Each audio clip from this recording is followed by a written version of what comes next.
Hey everyone, Samantha here to give you a brief overview of ABC-CLIO's Modern Genocide: Understanding Causes and Consequences.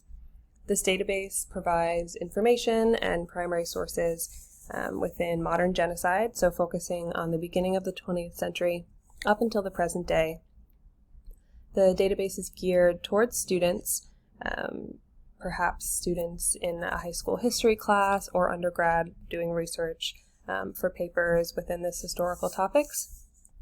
Right off the bat, looking at the homepage, we can see the two major ways to search and discover information. So there's a primary search bar that you can do a keyword search if there's maybe a particular name or region of the world or a date you're looking for, as well as an advanced search option that lets you choose what type of resource, what topic specifically, if there's one genocide you want to specify your search within, different regions of the world as well. Going back to the homepage, there's also an option to explore by genocide. So all of the information is categorized into the genocide that it's relevant for. So if we were specifically looking into, let's say, the Armenian genocide, you could click here and you're immediately led to the overview page. So each genocide has its own overview page at the top, options to save, email, print, cite, export any information you need. On the left-hand side, we see a list of tabs. So the first one will be an overview, which just has, historical information, kind of a summary of what led up to the genocide, the time period that it took place. Additional links for further informational pages on the database to provide some more context there. There's different sections for causes, consequences, the perpetrators of the genocide, as well as the victims, the bystanders, and the international reaction. So because this is a database geared towards students, one of the primary affordances of the database is the activities and topic library sections.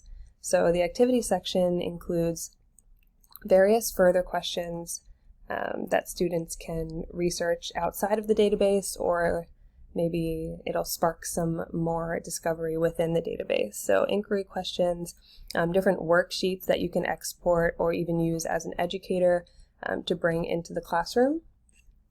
Each genocide also includes a couple different commentaries just to give a variety of type of information presentation. So as we have images, we have text, we have audio, a lot of different learning styles catered to here.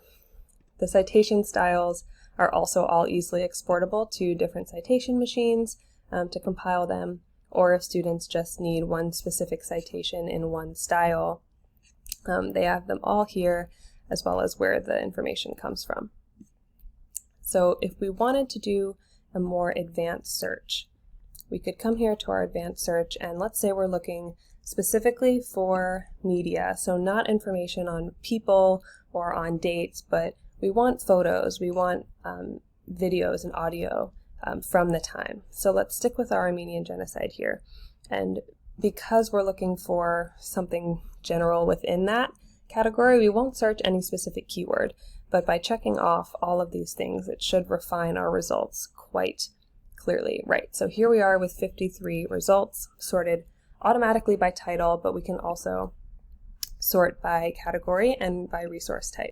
Now that we're looking at our results screen, there's a drop-down menu here to filter the results. It sort of just gives you the same filters that were given originally in the advanced search, but here we have a number listing for how it will filter the results further, which does help out in terms of what you're looking for. And if you want to sort through a lot of reference articles or a lot of biographies, or if maybe you're specifically looking for a map, you can unclick everything but the map and apply the filters, and you'll see perhaps this was the specific map you were looking for.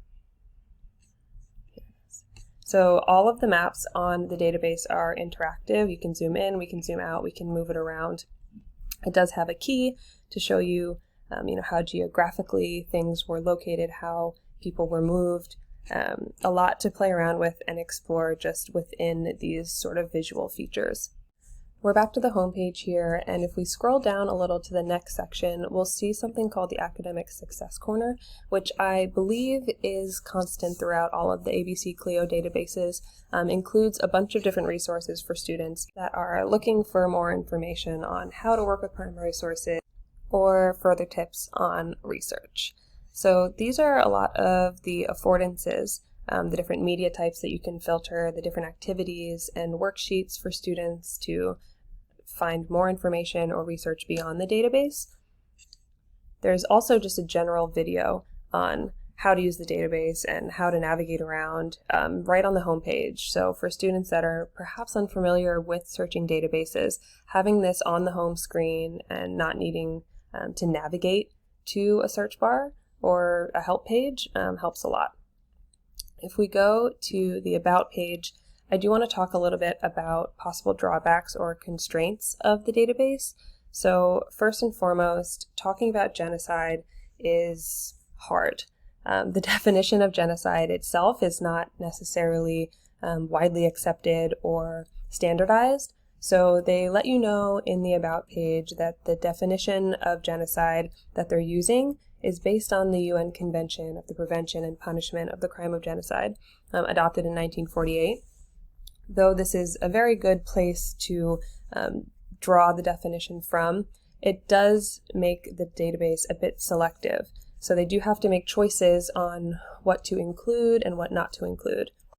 Overall, I think this database can bring a lot of value to the classroom and to students. From my perspective, I remember not a lot being spoken about in history classes regarding genocide, and a lot of modern ideas, beliefs, structures in society are influenced by these events in our past, including prejudices and biases. So I think this is a great resource to introduce students to the horrors of the past and how they've affected the present.